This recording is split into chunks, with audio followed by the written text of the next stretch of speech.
Hi, it's me again with Corel tips and tricks. And somebody sent me a video of another person that made an eyeball close to this. Theirs is actually a little bit better, but this is the first one I've ever done. And the gentleman that, or the person that's doing it speaks no English, and it's got music playing in the background. And he's doing it super, and he's even speeded up the film. He couldn't have done it that fast.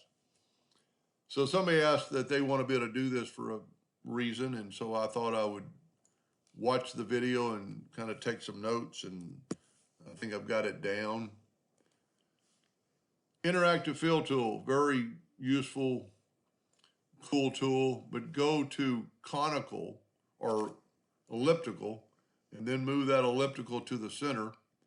And what we want a really gray just on the outside. So we need to double click on this and get another box and then bring in a white and then actually make that one, even go out to the edge a little bit further because we just want a little bit of a shadow effect. Now I'm going to take away the line. Then I'm going to take another circle, and this is why I work in the center of the page, an ellipse. I'm going to go ahead and make it, I draw everything in red here, I'm going to make it black for the video.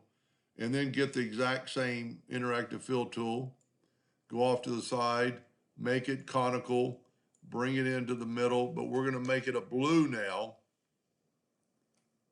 And then you could play around with this to your heart's content. That looks pretty good. And it kind of, somehow it gives it a glossy effect. We're going to go and bring in the pupil of the eyeball and make it black. Take away the outline and hit P, put it in the center of the page. And now what we need to do is take he did it on the screen. I'm going to do it off the screen or off the object.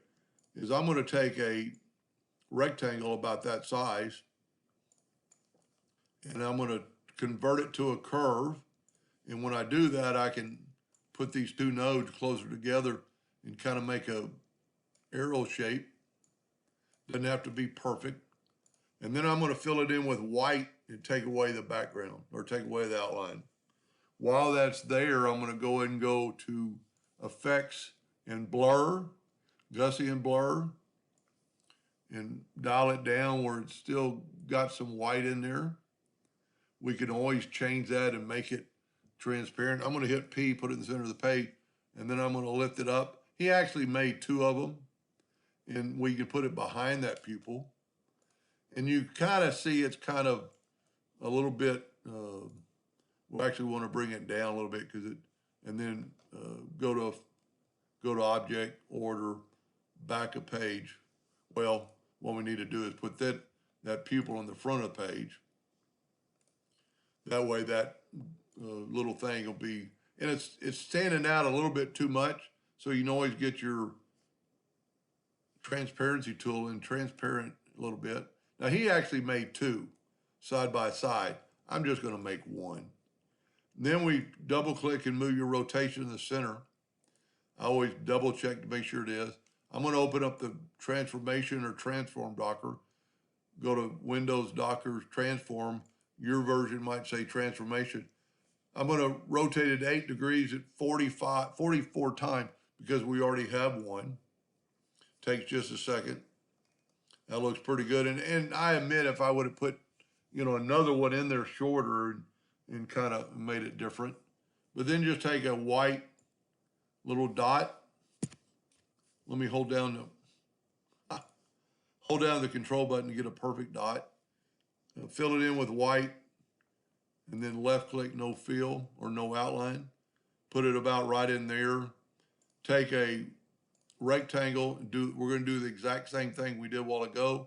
Convert it to a curve so we can manipulate these nodes, and I'm making a little halfway pyramid shape. I'm going to fill it in with the white and get rid of the background. And then I'm going to rotate it. And then I'm going to blur it too. I'm going to go to Effects, Blur, Gaussian Blur. Have to move this out of the way. In this, we're going to step up quite a bit. That looks pretty good. And you could even make it the transform, make it a little bit lighter if you think it's too dark. Make it a little bit blend in. And if I would have made the blue a little bit bigger, I think it would have maybe looked better.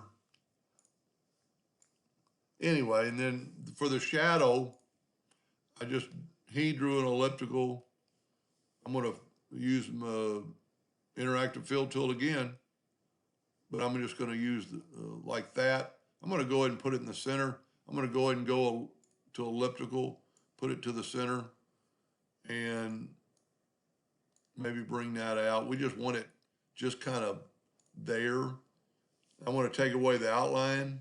I'm actually going to blur it. Go to Effects, Blur, Gaussian Blur. That looks pretty good. And then we need to take this object and put it in front of page. Well, that didn't work.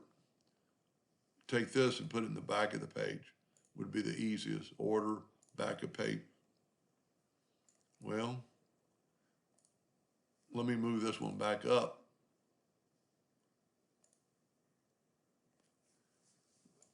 Let me grab all this now and move it to the front of the page.